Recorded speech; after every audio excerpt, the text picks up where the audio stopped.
The Beast of Space, A Tale of the Prospectors of the Starways, of Dangers, by F. E. Hardart.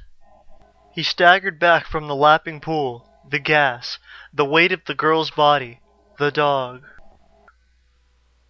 Here the dark cave, along which Nat Starrett had been creeping, broadened into what his powerful searchlight revealed to be a low, wide, smoothly circular room. At his feet lapped black, thick-looking waves of an underground lake, a pool of viscous substance that gave off a penetrating, poignant odor of acid, sweetish and intoxicating, unlike any acid he knew. The smell rolled up in a sickening, sultry cloud that penetrated his helmet, made him cough and choke. Near its center, projected from the sticky stuff, what appeared to be the nose of a spaceship.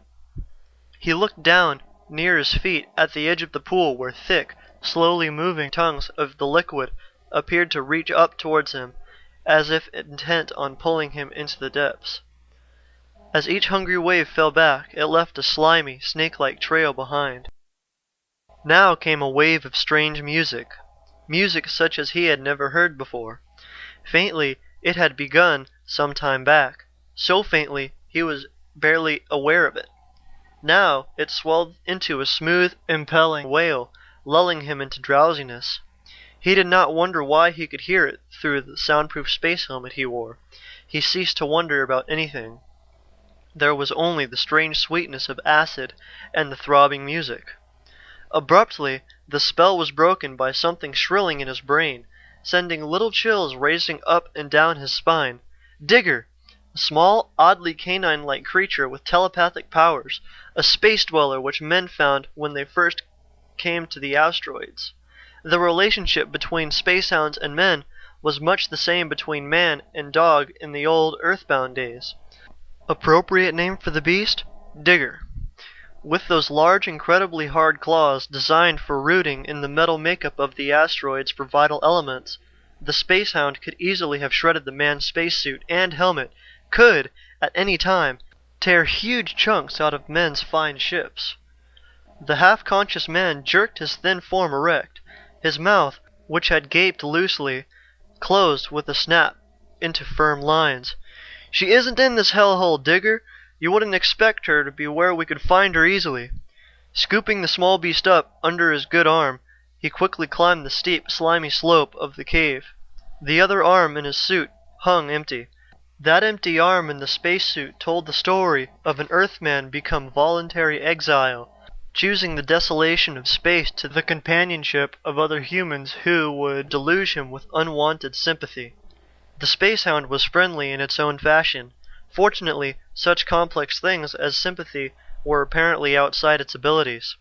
The two could interchange impressions of danger, comfort, pleasure, discomfort, fear, and appreciation of each other's company, but little more. Whether or not the creature could understand his thoughts, he could not tell. As he went on, he reviewed, mentally, the events leading up to his landing here. The sudden appearance on his teleview screen of the face and slim shoulders of a girl, her attractiveness plainly distinguishable through her helmet. For a moment, he forgot he disliked women. The call for help cut short, but not before he had learned that apparently she was being held prisoner on asteroid Moira. He knew he'd have to do what he could, even if it meant unwanted company for an indefinite length of time. The spell was gone soon after her face vanished. He remembered former experiences with attractive-looking girls. Damn traditions. A change in his course and a landing on asteroid Moira. Here he'd found a honeycomb of caves, all leading from one large main tunnel. The cavern walls had been of translucent, quartz-like substance, ranging in color from yellowish brown to violet gray. It looked vaguely familiar, yet he could not place it. There was not time to examine it more carefully. The room in which he'd found the evil hungry lake had been the first one to his right. Now he crossed the opening in the opposite wall. The mouth of this cave was much larger, wider than the other. He stood in the opening, slowly swung the beam of his torch around the smooth walls, still holding Digger, who, by now, was indicating that he'd like to be set down. Nat released him unthinkingly. his mind fully taken up with what the light revealed. Spaceships! The room was packed with them, all sizes, old and new. A veritable sargasso. At first, he thought they might be craft belonging to nameless inhabitants of this world, but, as he approached them, he recognized terrestrial identifications. The first was a scout ship of American Spaceways. Nat recognized the name, Ceres, remembered a telecast account of its disappearance in space. There was a neat little reward for information as to its whereabouts. Nat's lips curled in derision. It wouldn't equal the expense of his journey out here. There was a deep groove in the smooth material of the floor where the ship had been dragged through the doorway into the room. What machines could have done this work without leaving their own traces? He went to the other ships. All were small, mostly single or two-passenger craft. The last entry in the logs of many was to the effect that they were about to land on the asteroid Moira to rescue a girl held captive there. None had crashed. All ships were in perfect order, but all were deserted. 2 doors were gone from the interior of one of the vessels. They might have been removed for any of 100 reasons, but why here? Nat's glance swept the room, came to rest on the figure of a heavy-duty robot of familiar design. Semi-human in form, it looked like some misshapen, bent, headless giant. He inspected it. Mayer's Robot, Inc., Earth designed for mining operations on Mars. Well, Digger, I can see now how these ships were brought in here. That robot can move any one of these with ease, but that doesn't explain where the humans have gone. It might be space pirates using this asteroid for a base, or it might be some alien form of life. We're still free. Shall we beat it, or stay and try to check this out? He did not know how much of this got over to the Space Hound, but the impressions he received in answer were those of approving their remaining where they were. I suppose the best system is to explore the rest of the caves in order. Let's go. Followed by Digger, he walked quietly toward the next cave on the left, slipped through the doorway, and, standing with his back against the wall, swung the light of his torch in a wide, swift arc about the room. Halfway around, he stopped abruptly. A slim, petite figure appeared clearly in the searchlight's glare. The girl he had seen on the televisor stood in the middle of the room, facing a telecaster, her back toward him. She did not seem aware of him as he moved forward.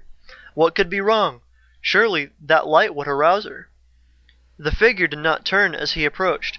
So near was he now that he could seize her easily. Still she made no move. Nat stepped to one side, flashed his torch in her face. Her beautifully lashed eyes stared straight ahead unblinkingly. The expression on her lovely, composed face did not change. A robot. He laughed bitterly, but then he was not the only one. She was an Earth product. Nat opened her helmet and found the trademark of Spurgeon's robots hung like a necklace about her throat. But whoever had lured him here easily could have removed her from one of the vessels in the front cave. It did not seem like the work of pirates, more likely unknown intelligent beings. He turned to examine the televisor. It too was an Earth product. The mechanism was of old design. Evidently, it had been taken from the first of the ships to land here. Outside of the telecaster and the solitary robot, there was nothing to be seen in this cave. A sound behind him. He whirled, heat rod poised for the swift stabbing action. Nothing. Except small bowling ball things rolling in through a narrow door. Ridiculous things of the same yellowish quartz material as composed the cave walls. At regular intervals, a dull bluish light poured forth from rounded holes in their smooth sides, and issuing forth from within these comic globes was the same weird, compelling music he had heard before. They rolled up to him, brushed against his toes. A shrilling in his brain told him that Digger was aware of them. Back, Digger, he thought as he drew away from the globes. They poured their penetrating blue light over him, inspectingly, while the music from within rose and fell in regular cadences, sweetly impelling and dulling to the senses as strong oriental incense. But Digger was not soothed. The space hound lunged at one of the globes. Instead of slashing its sides, he found himself sailing through the air toward it. Nat received impressions of irritation combined with astonishment. Within the globes, the music rose to a furious whine, while one of the things shot forth long tentacles from the holes in its side. Lightning swift, they shot forth, wrapped themselves around the body of the space hound, constricting. Digger writhed vainly, his claws powerless to tear at the whip-like tentacles. Nat severed the tentacles at their base with the heat beam. He turned, strode toward the door, watching the spheres apprehensively out of the corner of his eye, ready to jump aside should they roll toward him suddenly. But they followed at respectful distances, singing softly. Before he reached the door, he found himself walking in rhythm to the music, his head swaying. It came slowly, insidiously. Before he was aware, his body no longer obeyed his will. Muscles refused to move other than in coordination with the music. His arm relaxed, the heat rod sliding from his grasp. But Digger! The space hound sent out a barrage of vibrations that fairly rocked his brain out of his skull. Simultaneously, the beast attacked the nearest globes, tearing fiercely at them. Rapidly, the others rolled away, but two lay torn and motionless, the music within them stilled. Nat reached down, retrieved the heat rod. I think we'd better look for a squeaker. Next time, they might get you, Digger. They returned to the room of the spaceships, seeking one of the small, portable radio amplifiers used for searching out radium. It was known as a squeaker because of the constant din it made while in use. The noise would cease only when the radium was within 100 feet of the mechanism. He found one after searching a few of the smaller ships. With the portable radio strapped to his back, power switched on, he started again down the main tunnel. The globes set up their seductive rhythms as before, but he could not hear them above the discord of his squeaker. Failing to lure him as before, they sought to force him in the direction they desired him to go by darting at him suddenly, lashing him with their tentacles. But it was a simple thing to elude him. Still remained the question, why could they want to lure him into that stinking pool of acid? He flashed a beam of heat at the nearest of the annoying globes. Under the released energy, it glowed, yet did not melt. But the tentacles sheared off and the blue light faded. The flow of music changed to shrill whines as of pain as its rolling ceased. The others drew back. He turned down another tunnel. They stopped at the caves beyond the one where he had found the robot girl. It was sealed by a locked door, one of the airlock doors from the space vessel, firmly cemented into the natural opening of the cave. Nat bent forward, listening, his helmeted head pressed against the door. No sound. He was suddenly aware of the dead silence that pressed in on him from all the sides, now that the globes no longer sang and his squeaker had been turned off. The powerful energy of his heat beam sputtered as it melted the lock into incandescent droplets which sizzled as they trickled down the cold metal of the door. The greasy, quartz-like material at the side of the door glowed in the heat from his rod, but no visible effect upon it could be seen. What was that material? He knew. Yes, he knew. But he could not place a mental finger on it. He thrust the shoulder of his good arm against the heavy door, swung it inwards, stepped inside. The light of his torch pierced the silence, picked out a human skeleton in one corner. He hurried toward it. No, it was not entirely a skeleton as yet. The flesh and bone had been eaten away from the lower part of the body to halfway up the hips, as though from some strong acid. The rest of the large, sturdy frame lay sunken under the remains of a spacesuit, which was tied clumsily around the middle to retain all the air possible in the upper half of it. Evidently, some acid had eaten away the lower half of the man's body after he had suffocated. The face was that of a Norwegian. By one outstretched hand, a small notebook lay open with the leather back upward. The corners of several pages were turned under carelessly. Nat swung the torch around the room. It was bare. The notebook. Quickly he picked it up. The page on which the writing began was dated on May 10th, 2040, about 2 months ago. Helmar Swenson, my daughter, Helena, aged 19, and I were lured into the maw of this hellish monster by a robot calling for help in our television screen. This thing, known to man as asteroid Moira, is, in actuality, one of the gigantic mineral creatures which inhabited a planet before it exploded, forming the asteroids. Somehow it survived the catastrophe and, forming a hard crustaceous shell about itself, has continued to live here in space as an asteroid.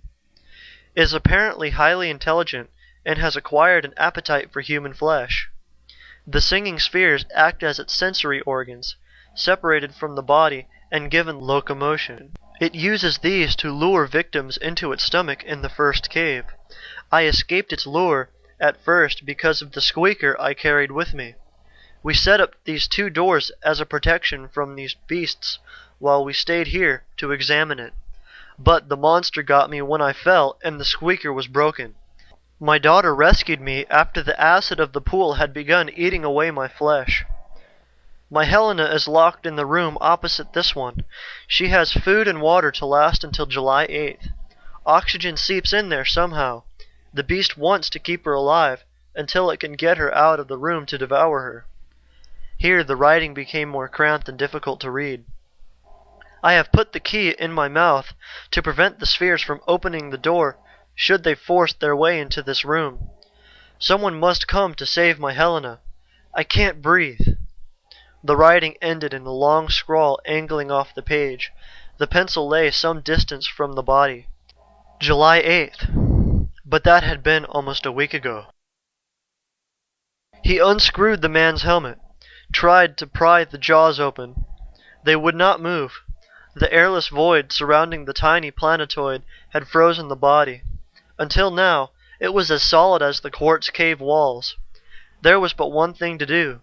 The other door must be melted down. He leaped halfway across the room toward the door in the opposite wall. Could it be possible that he was in time? Anxiously, he flung a bolt of energy from his heat rod toward the lock, holding a flashlight under the other stump of an arm. The molten metal flowed to the door like a rivulet of lava. The door, hanging off balance, screeched open. Air swooshed past him in a sudden escape from the room. He squeezed himself through, peered carefully about to see a slim spacesuit start to crumple forward in a corner. The girl was alive. He started toward her. The slim figure pulled itself erect again. He saw a drawn, emaciated face behind the helmet. Then, with a fury that unnerved him, she whipped out a heat rod, shot a searing bolt in his direction. He felt the fierce heat of it as it whizzed past his shoulder. In his brain, Digger's thoughts of an attack came to him. He flung an arm around the space hound, dragged it back as he withdrew toward the door. The girl continued to fire bolt after bolt straight ahead, her eyes wide and staring. They made the door, waited outside while the firing within continued. When at last it was still within, he peered around the corner of the room. She lay in a crumpled heap in the corner. Quietly, he re-entered, picked her up awkwardly. Through the thin, resistant folds of the spacesuit, he could feel the warmth of her, but could not tell whether the heart still beat or not. They would have to take her to one of the ships.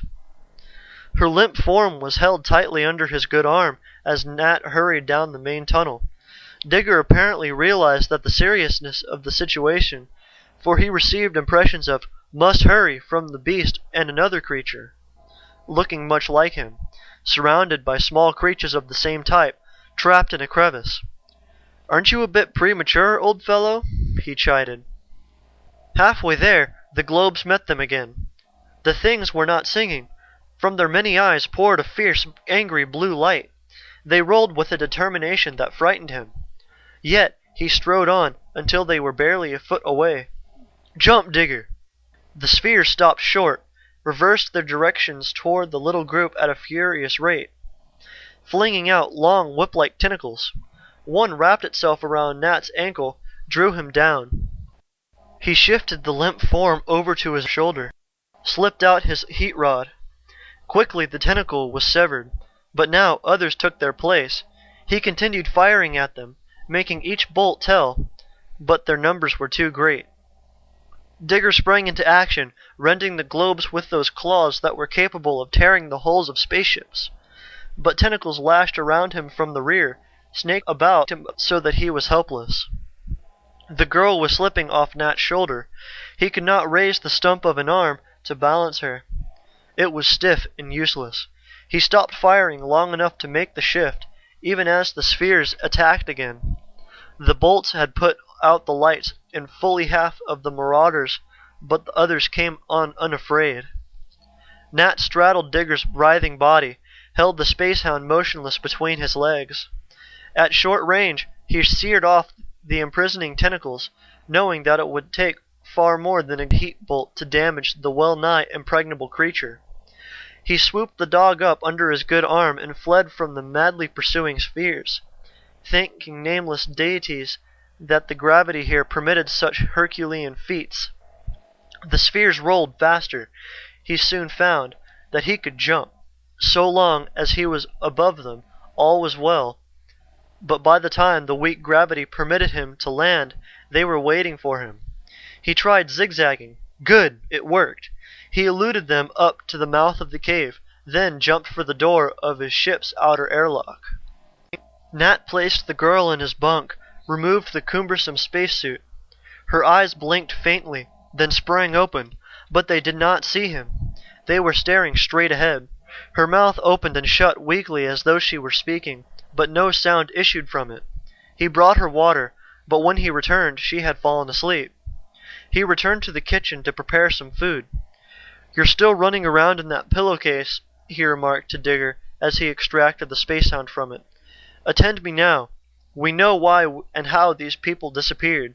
It would take the space patrol ship at least a month to arrive here. I don't intend to perch on the back of the devil as long as that.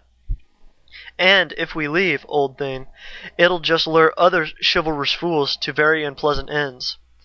And we've got to get this kid back to civilization. She needs a doctor's care, preferably a doctor with 2 arms." Digger's vibrations were one of general approval. "We could poison it," he went on, "only I'm not a chemist. Even if I knew the compounds contained in that reeking stomach, I wouldn't know what would destroy them. Might blow it up, but we haven't enough explosive. No, we'll have to get down into the thing's insides again. In fact..." He paused suddenly, mouth open. "Congratulate me, Digger. I have it." The smell of burning vegetables cut short his soliloquy. He fed the starved, half-blind girl, then led her sleeping exhaustedly as he squirmed into his suit. No sooner had he entered the mouth of the cave than a half-dozen of the singing sensory organs rolled quickly, yet not angrily, toward him. The beast was apparently optimistic, for the globes sang in their most soothing, seductive tones. They tried to herd him into the first cave on the right, but he had remembered the squeaker. They could not distract him. Effortlessly, he leaped over them toward the mouth of the cave on the left. That was where the spaceships lay, pointing in all directions like a carelessly dropped handful of rice. All the ships were in running order. Good. Had there been one vessel he could not move, then all was lost. The fuel in several ran low, but after a few moments of punching levers and pulling chokes, the under-rockets thundered in the big room. Taking care not to injure the motor compartments of the other ships, using only the most minute explosion quantities, he jockeyed each ship around until all their noses pointed in one direction. The exhaust pointed out through the wide doorway. It was well that the beast had formed curved corners in the room, otherwise the scheme would not have worked. The exhaust, which did not point toward the door directly, were toward the curved walls, which would deflect the forceful gases expelled doorward. When he emerged from the ship, the spheres attacked. He seared off their tentacles throughout what seemed to be eternities. His body was becoming a mass of bruises from the lash of their tentacles.